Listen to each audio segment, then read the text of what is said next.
creating a custom candle using Moldstar 15 Slow and Chavant Sculptex Soft Clay. I'll start by using my rolling pin to flatten my Sculptex Soft, sulfur-free, oil-based clay by Chavant. Using a razor knife, I cut the clay to size to fit around my cardboard tubing.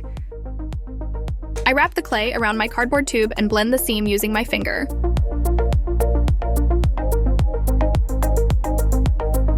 Once I have the clay wrapped around the tube, I flatten out some more clay to use as the base of my model.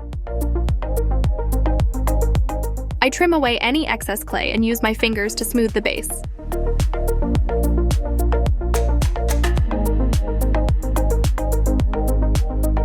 A plastic heart stamp I purchased online is used to punch out heart shapes in my excess piece of clay. I made a total of 5.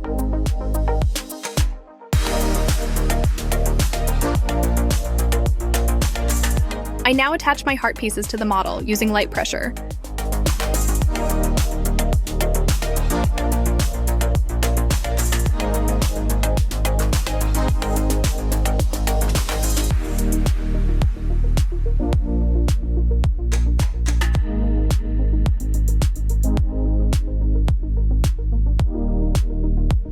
A silicone sculpting tool is used to blend and feather the edges of the clay.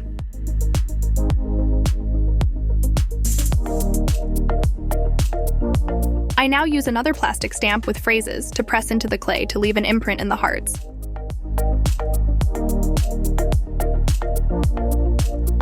Here you can see the up-close detail.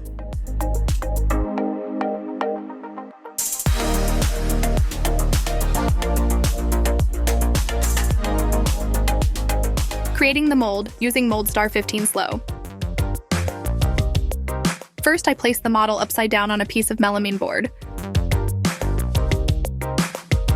Then I take additional clay and roll it out with my hand. I am going to use the clay to create a clean seam and tack the clay model to the baseboard.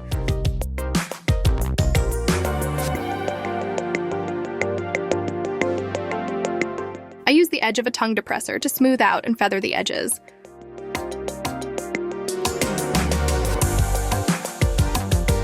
Once this is done, I'll use some hot melt glue to adhere a deli cup that I cut to the melamine board.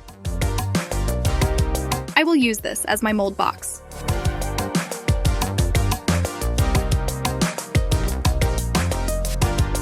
All seams are sealed with hot melt glue to prevent liquid silicone from leaking. It's time to mix our silicone. I am using Moldstar 15 Slow Platinum Cure Silicone Rubber for this project. This material has a pot life of 50 minutes and a cure time of 4 hours at room temperature. I make sure to scrape the sides and bottom of my container to ensure a thorough mix. We are looking for a uniform color throughout our mix.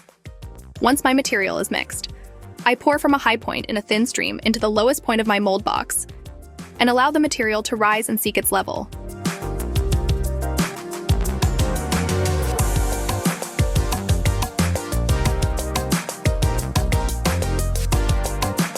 I leave the material to fully cure for 4 hours at room temperature. Demolding the clay. Once the material has cured, I use isopropyl alcohol to soften the hot melt glue. Using a razor knife, I cut my mold wall and remove the plastic deli cup. I first remove the center cardboard core before removing my clay. Keep in mind, you run the risk of damaging your original model anytime you mold a clay original. That being said, I remove the clay from the mold.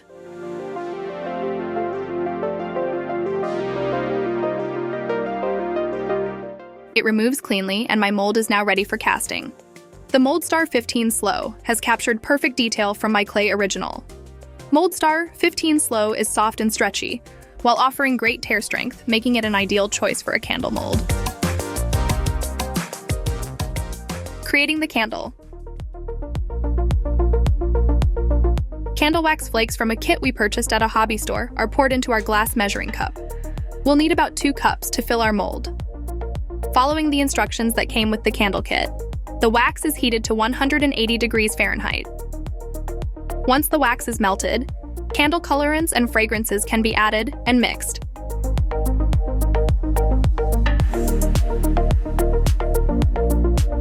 A candle wick is positioned in the center of the mold.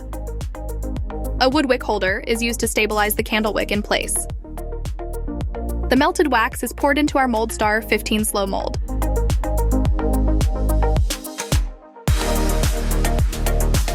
The wax is allowed to harden back to room temperature for several hours before demolding. Once the candle has solidified, we can remove it from the mold.